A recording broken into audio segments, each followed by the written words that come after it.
Chapter 5. Powerplay. Handstrom didn't seem to be particularly interested in what the doctor had to say, but the doctor didn't let that discourage him. I find androids fascinating, don't you? Androids, From the Greek androides, man-like. Man seems determined to set himself up as a creator of life, and as he can't do it in any real sense, he contents himself with these strange approximations and pretends that's enough. I knew a man. Should I call him a friend? Yes, I think I should. I had a friend many years ago called Alan Turing, a very, very clever man. He predicted that computers would one day be able to think like humans, and he came up with a test that would prove it. He said if you had a computer and a human hidden from view and asked them a series of identical random questions, there would one day be a computer who could not be told apart from the human by its answers alone. The trouble is, that's not a finite test. When do you stop asking questions? It could always be the very next question that shows the difference. You'd have to spend your whole life asking questions, and you still couldn't come to a decision. And imagine how boring that would be for the human in the test. And the computer too, of course, if it really did think like a human. Your whole life spent answering random questions.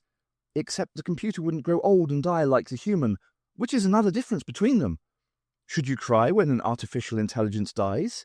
Is there any difference between a dead AI and a broken watch? Of course, that's another area in which Turing's theories differed from Descartes'. Can a computer have a soul, one side would say, and the other would say, but does a human being?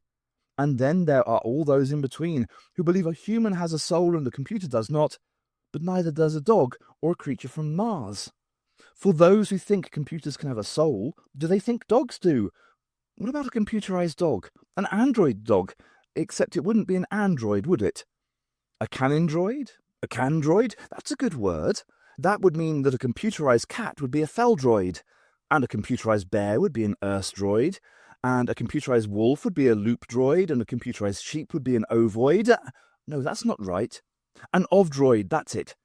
Though I'm not entirely sure why anyone would want a computerized sheep. How would you tell an artificial sheep intelligence? What sort of questions could Turing ask it?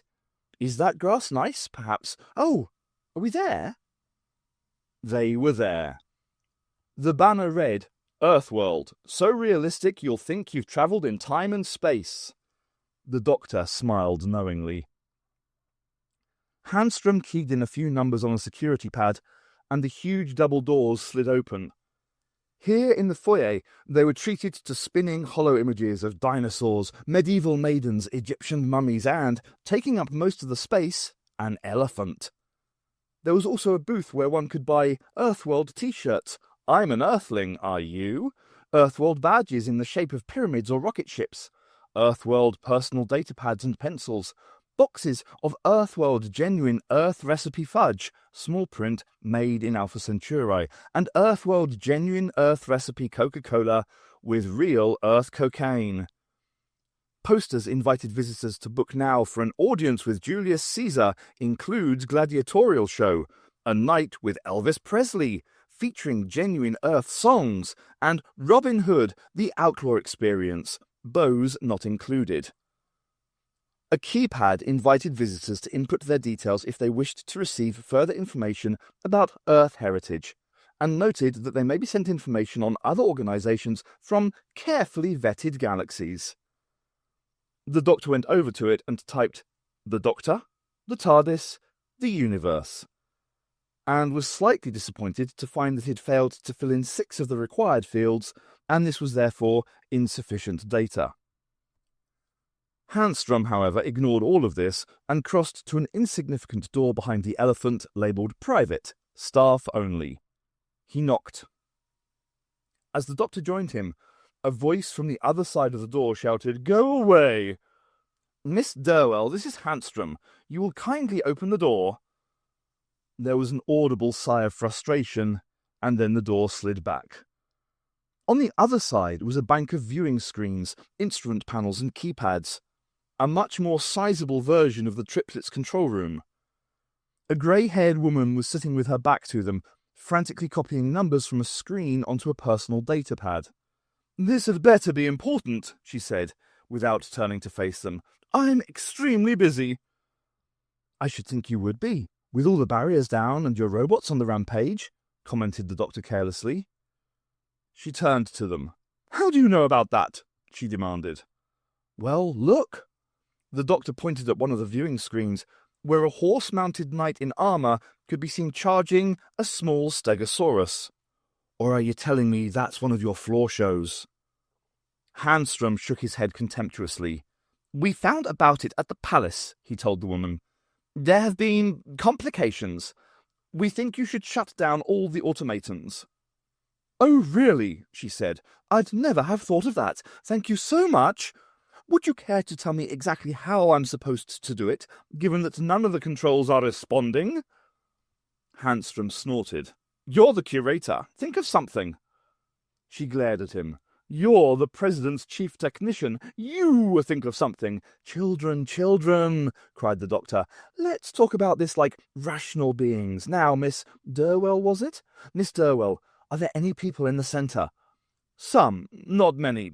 Advance passes, competition winners, that sort of thing. Do you know where these people are? No. How can I keep track? Especially with these monitors behaving so erratically. She gestured to the viewing screens, several of which showed nothing but static. Ah, that could be helpful. It's extremely likely that the girls carry some sort of blocking device to prevent you seeing where they go and who they kill.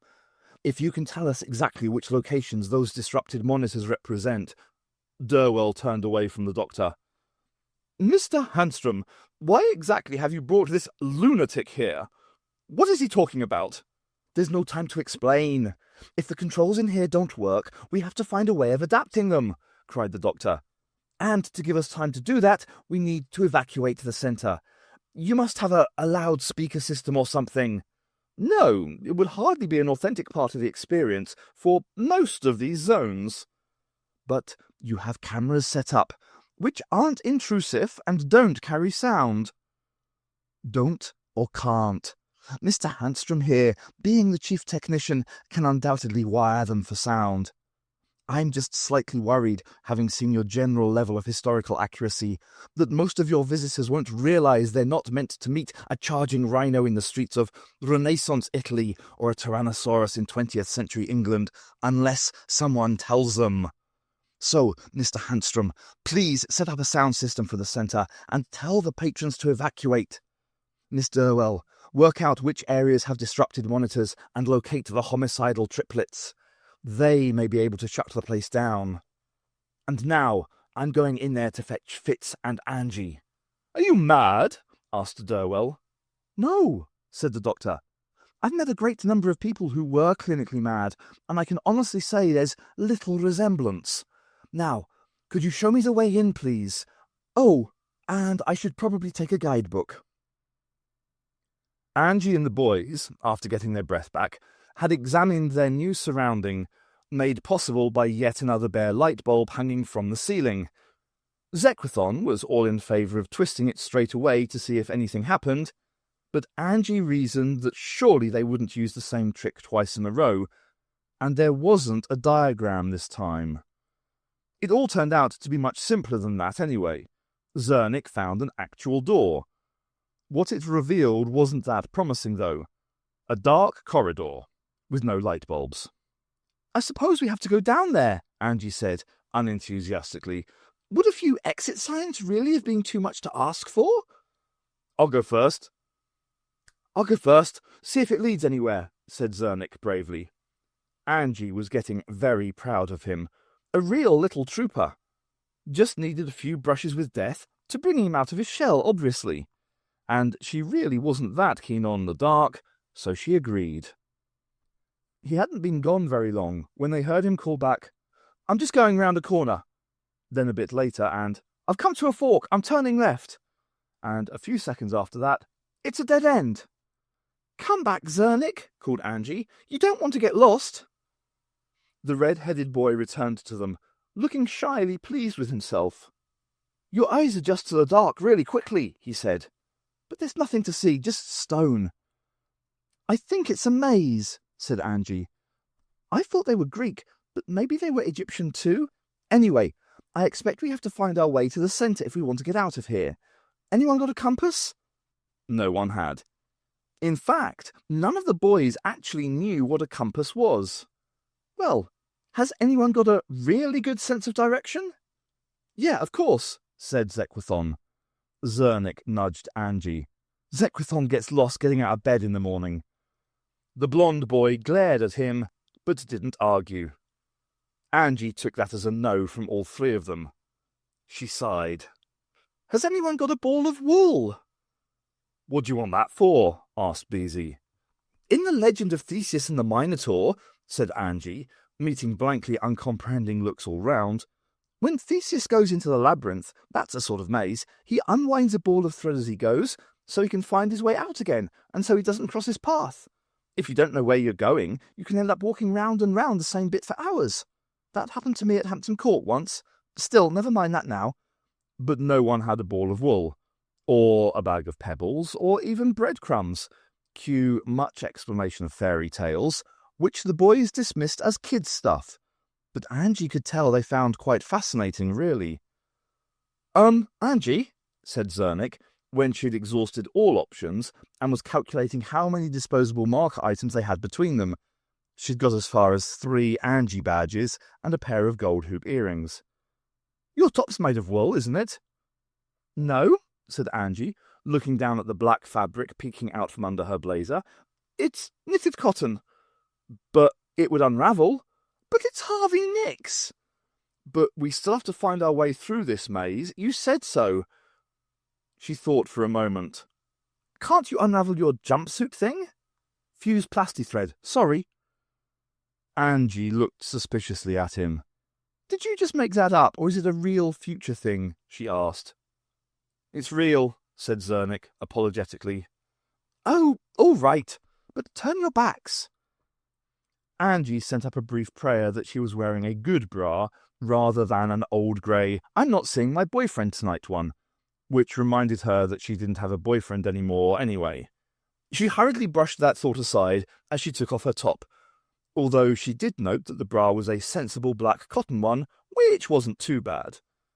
And she was able to do up the buttons of her blazer so it hardly showed anyway. She wondered if every tourist who came here was expected to sacrifice a piece of clothing, or if there should be a ball of string but one of the Anji boys had hidden it. Okay, so they were supposed to be working together to get out of a potential life or death situation, but she had known teenage boys go further for a potential glimpse of underwear. Or maybe she had just overlooked something obvious again. Whatever, the top was sacrificed now. She tied an end of black cotton around a convenient nail, which rather gave credence to the missing string theory, and they set off. Zernik was right.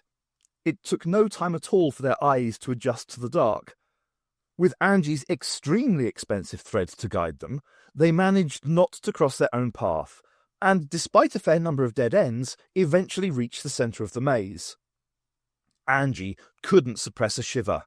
This was scarier than dinosaurs, which was ridiculous, because there'd been an actual real danger, and this was just a horror archetype. It was a crypt.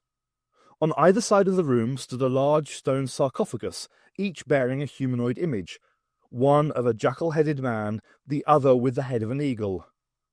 I don't think that's quite right, said Anji, and then realised she hadn't spoken aloud at all. She couldn't possibly be frozen with fear, could she? Did that really happen? Oh, this was stupid. She, the grown-up, worldly, experienced member of the group, was actually gripping the arm of one of these children. She let go hurriedly. I didn't mind, said Zernik shyly. And then she heard the sound. The slight, creaking sound that brought back memories of every mummy flick she'd ever seen. One of the sarcophagi was opening. Anji, deep inside noting she was going to be really, really embarrassed later, screamed. Hello, Anji, everyone, said the doctor, stepping out of the sarcophagus. Oh dear, did I? Yes, I think I did, didn't I? Sorry, I didn't mean to scare you. I like the new outfit, by the way. She's fainted, said Zernik. To Cybertron at xprof.net From Anji Kapoor at mwfutures.co.uk. Date 14/2/01/1931. Subject: Oops. You know how we used to laugh at films when the heroine fainted at the slightest thing? Well, I've decided it's not funny. A. X. Send now/send later. Send later. It was a deeply self-conscious Anji that the doctor finally led into the sarcophagus. "Look, it's really a lift," he said, far too enthusiastically. "Just press the up hieroglyph and it takes us back to the surface." Not exactly authentic ancient Egyptian, I'd say. But there again, they were very clever people and knew all about quite complicated things like embalming, so maybe there was more to them than meets the eye. In any case, I found you. You don't seem to have Fitz, though. No, we haven't really had much chance to look. Some teenage bimbo decided to try to kill us when we were only halfway there. The doctor looked concerned. I wasn't blaming you. I'd been kicking myself for sending you in here. Of course, I didn't know quite what was going on back then. And, seeing they were a captive audience, he told them everything. The doctor was very adept at dodging robots. With directions from the Anji boys, it took them no time at all to reach the 20th century London zone, described in the guidebook as the Age of Discovery. Marvel at the wonders of the time that gave us spaceflight and moving pictures. Gaze on extinct beasts such as the tiger and the whale in their natural habitat. London, the city with the swings. Feast on authentic 20th century cuisine, fishy chips, Coca-Cola, and cheese on toes. Anji had leafed through the book and was being very disapproving. Not just at the level of historical inaccuracy, which she was feeling less smug about now, after the doctor had casually mentioned that getting past a ferocious sphinx by answering its riddles was actually from the Greek myths, not the Egyptian ones, and wasn't it lucky that neither Anji nor the Earthworld people had realised that? But that the assumption that the only bits of Earth's culture that were important enough to feature were the sort that would be found in a history textbook from an English middle-class school before the advent of the national curriculum. Ancient Romans, ancient Egyptians, medieval England incorporating the Dark Ages and myths and legends, and the Second World War. The nearest they got to Asian culture was the Japanese zone, which seemed to be all kimonos and raw fish anyway. How her grandparents would wail and gnash their teeth, all the insistence on holding on to their cultural identity, and it was all for nothing. Of course, the whole of the future might not be like this, but it was scary how such important things could dissolve into nothing. An entirely different perspective. Like how she'd been worried for ages about her annual review coming up next month, and now she just had to concentrate on staying alive long enough to even have the chance of getting home again. Made all those deadline report conference crises seem quite ridiculous. Had she really used to have sleepless nights about that sort of stuff? It was like looking back on your teen crush from the happiness of a stable relationship and wondering how you could ever have cried yourself to sleep because Robert Fordham asked Joanne Davies to the end-of-term disco, or your fave pop star turned out to prefer boys. Relationship stuff, don't go there. Pay attention to your surroundings. Said Anji. In which version of the 20th century was there a top pop star called Fitz Fortune? She pointed to a poster pasted on the side of a bright pink pillar box. Fitz! The doctor's face split into a huge grin. Well, he has made a success of himself. We've been here before, said Beezy. These weren't there then, just ones of some other old-time bloke, Elvis or something. Elvis? Said Anji. Elvers are baby eels. So did they have an Elvis impersonator, or an Elvis android? We were here to sabotage the place, not visit the attractions, Beezy told her with a sigh, as if it were perfectly obvious. Anji noticed that he reverted to being the rather less attractive snotty kid now they weren't pulling together in extreme circumstances. Or maybe it was just that now the doctor was back, she didn't feel the need to persuade herself she was part of a team. The doctor read from his brochure again. Why not take in a show? King Elvis performs every night of the week at the Alhambra Theatre, City Centre Street. Well, Should we assume that's where Fitz Fortune is now performing if he's the new Elvis? Sounds as good a place to start as any, agreed Anji. They ducked behind the pillar box as a giant caterpillar-tracked metal monster trundled past, with what seemed to be a post bag hooked over its, for want of a better word, shoulder, and steam-shooting guns blazing away. "What on earth's that?" hissed Anji to the doctor. "It certainly doesn't come from 20th century London." "No idea," said the doctor cheerfully. "It's probably crossed over from another zone. Just keep out of its way." They continued on their way, helped by the map in the doctor's guidebook, darting between pillar boxes, double-decker buses, and miniature rocket ships to make sure they weren't spotted by the roaming monsters. Finally, they reached the theatre? "Tonight, Fitz Fortune," screamed the posters outside. "This looks like the place," said the doctor. "Now, where is he likely to be?"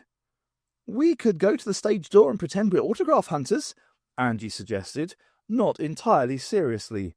"Good plan," cried the doctor. "Come on." The five of them strolled casually round to the side of the theatre, but as it turned out, no pretense was needed.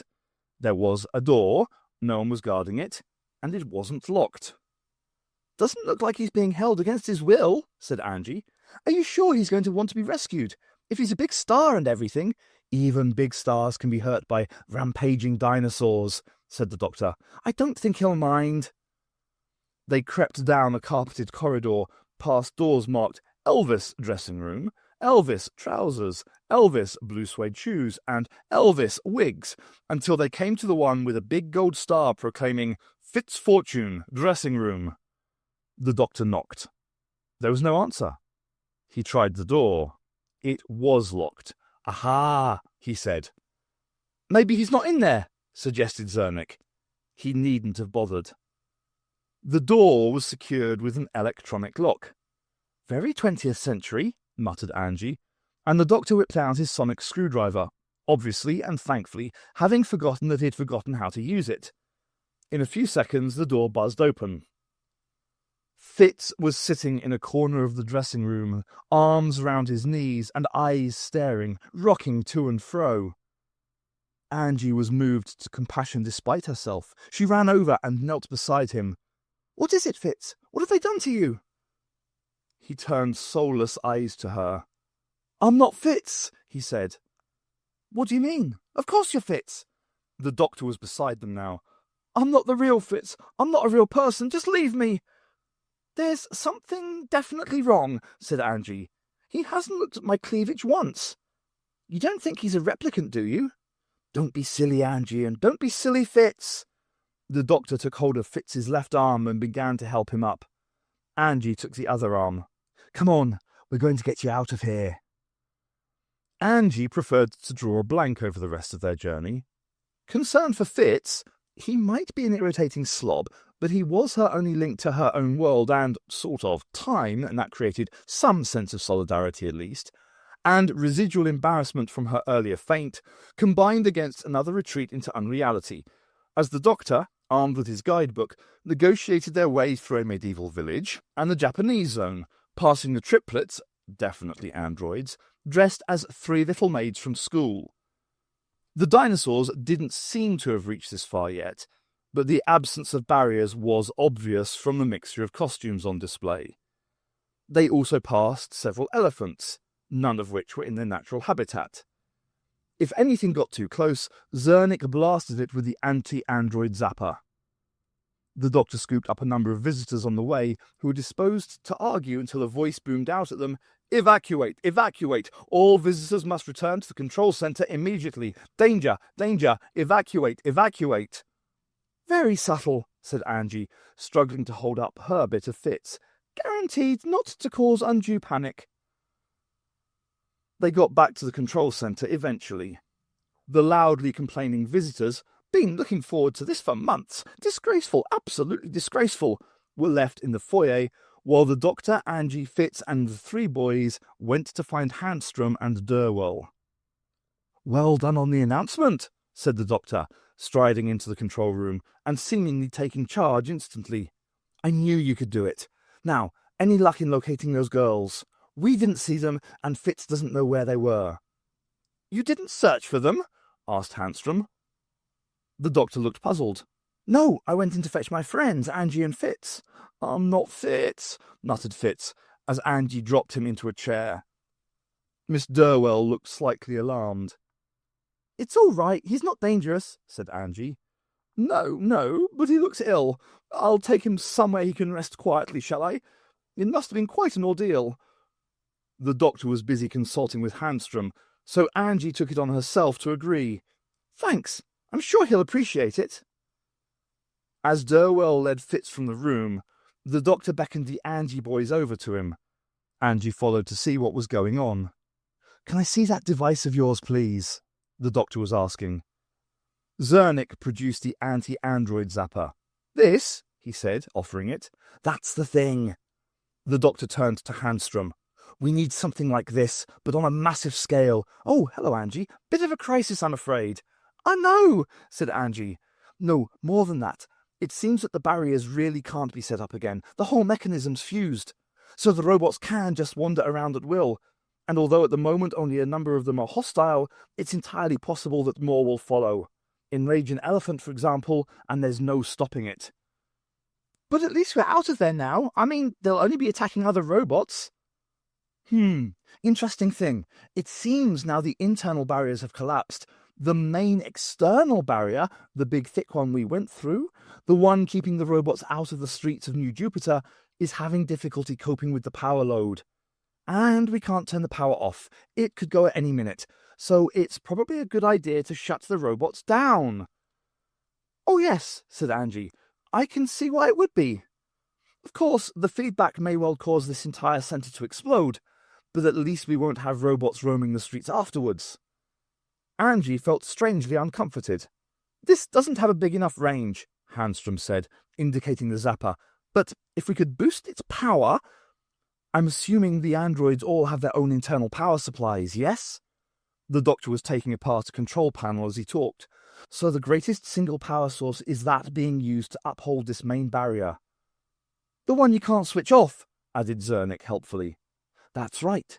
So, what we have to do is wire in this excellent device, increase its range, and then at the very moment the power load becomes too great and begins to surge back, we switch it across so the power surge goes through the device instead.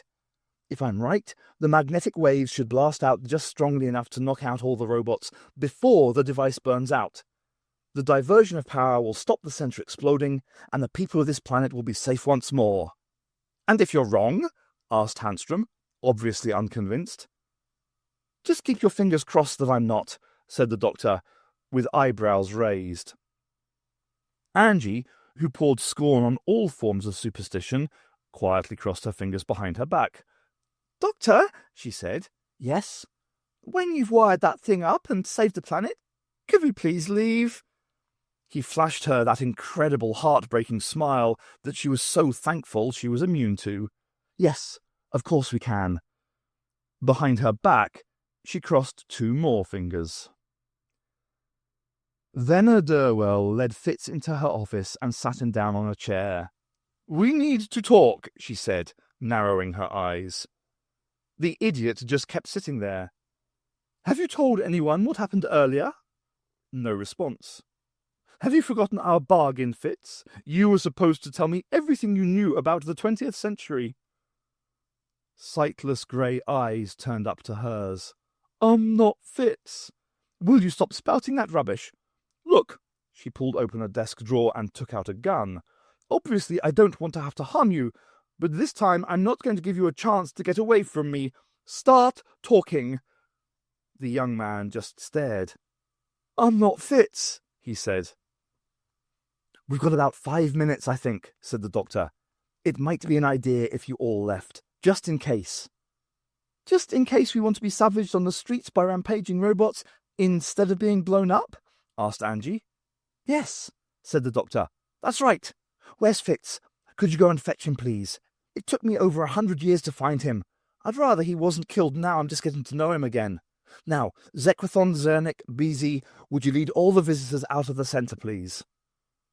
Zequithon looked at the other two.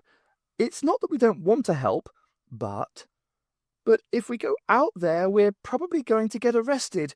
stuck back in the condemned cell." The doctor gave him a hard stare. "I thought you were fighting for the ordinary man in the street." "Well, we are, sort of."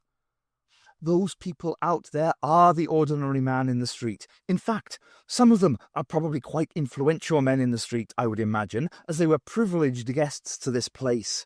Go and rescue them, and I would think you'll gain friendships in useful places, as well as possibly saving a number of lives, which obviously isn't as important to you as your leafleting campaign, but give it a go, you might like it." Zequathon looked like he was going to argue. The doctor sighed. "Mr. Handstrom." "Yes?" "Would you please go with these boys and not arrest them?" The man shrugged. "Why not?" Beezy grabbed Zequathon's arm. "Come on, Zek. We're not going to get a better offer. Zernik?" Said Zernik. Are you coming or what?" It looked like Zernik was ready to cry. "No, I'm not. I might be able to help the doctor if I stay." But he was looking at Anji, not the doctor. "Have it your own way then," said Beezy, shrugging, and leading Zequathon out of the room. "I'll see you later," Zernik called desperately after them. "Whatever," came floating back. "I'm not a very good rebel," said the red-headed boy forlornly. Anji put her arm round him. "Yes, you are. You're a lovely rebel. Come and help me find Fitz." He smiled then. "I'm not Fitz. Stop saying that." Venna Durwell was getting more than irritated. She was fast approaching furious. A, this kid was getting on her nerves. B, she had to find out if he had blabbed to anyone, because it could ruin her reputation if he had. C, oh yes, and she could get arrested for kidnap and threatening behaviour. D, she needed information from him in order to get out of this lousy job and off this lousy planet and gain her rightful place in academia. E, she just wanted him to shut up. "Shut up! I'm not Fitz. Shut up, or I really will shoot you. If you're not going to tell me anything, at least I can safeguard my reputation and stop any of my rivals getting at you. But I'm not Fitz, I'm not.